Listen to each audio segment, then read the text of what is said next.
नमस्कार दोस्तों, देवशयनी एकादशी व्रत कथा। धर्मराज युधिष्ठिर ने कहा, हे केशव, आषाढ़ शुक्ल एकादशी का क्या नाम है?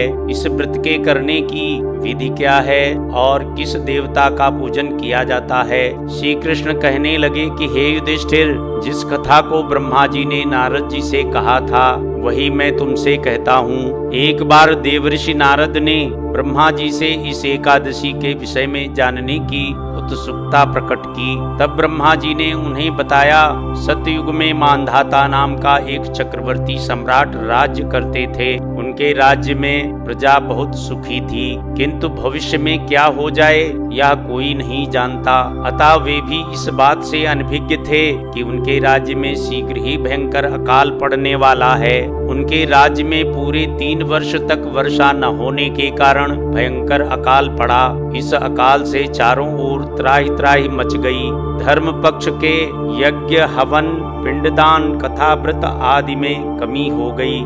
जब मुसीबत पड़ी हो तो धार्मिक कार्यों में प्राणी की रुचि कहाँ रह जाती है। प्रजा ने राजा के पास जाकर अपनी वेदना की दुहाई दी।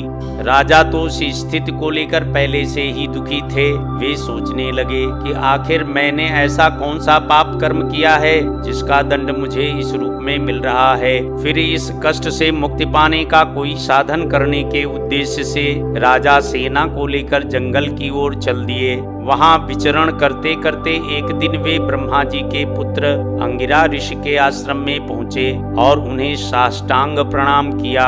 ऋषिवर ने आशीर्वचनोपरांत कुशल क्षेम पूछा। फिर जंगल में विचरने व अपने आश्रम में आने का प्रयोजन चाहा।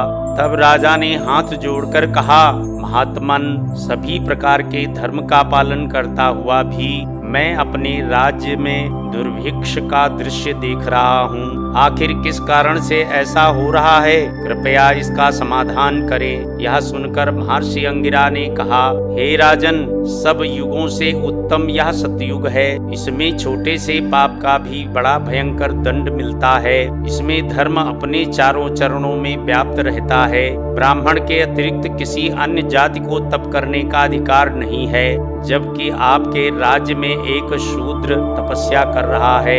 यही कारण है कि आपके राज्य में वर्षा नहीं हो रही है। जब तक वह काल को प्राप्त नहीं होगा तब तक यह दुर्भिक्ष शांत नहीं होगा।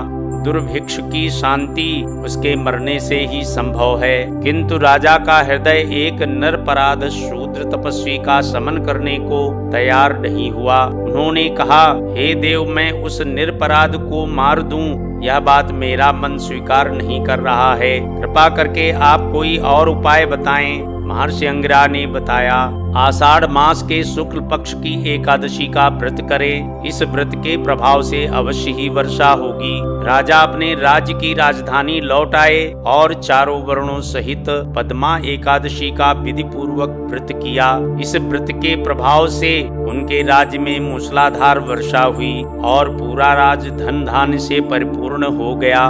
देवशयनी एकादशी का महत्व। ब्रह्मवैवर्त पुराण में देवशयनी एकादशी के विशेष महात्मा का वर्णन किया गया है।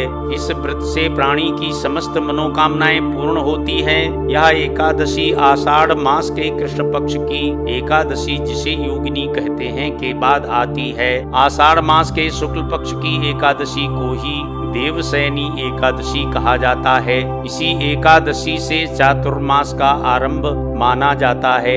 इस अवधि में कोई भी शुभ कार्य जैसे विवाह आदि नहीं किया जाता। मान्यता है कि इस दिनों में भगवान श्री हरि विष्णु क्षीर सागर में शयन करते हैं और फिर 4 माह बाद उन्हें उठाया जाता है। उस दिन को देवोत्थानी एकादशी कहा जाता है। इस बीच के अंतराल को ही चातुर्मास कहा गया है। देवशयनी एकादशी को देवशयनी, हरिदेवशयनी, पद्मनाभा शयनी तथा प्रबोधिनी एकादशी भी कहा जाता है। बोलो वासुदेव भगवान की जय। दोस्तों, यदि आप हमारे चैनल पर नए हैं और हमारे चैनल को अभी तक सब्सक्राइब नहीं किया है तो इस चैनल को सब्सक्राइब करें और बेल आइकन को दबाएं, जिससे सभी वीडियो प्राप्त होती रहे। यदि आपको वीडियो पसंद आया हो तो उसे लाइक एंड शेयर करें। धन्यवाद।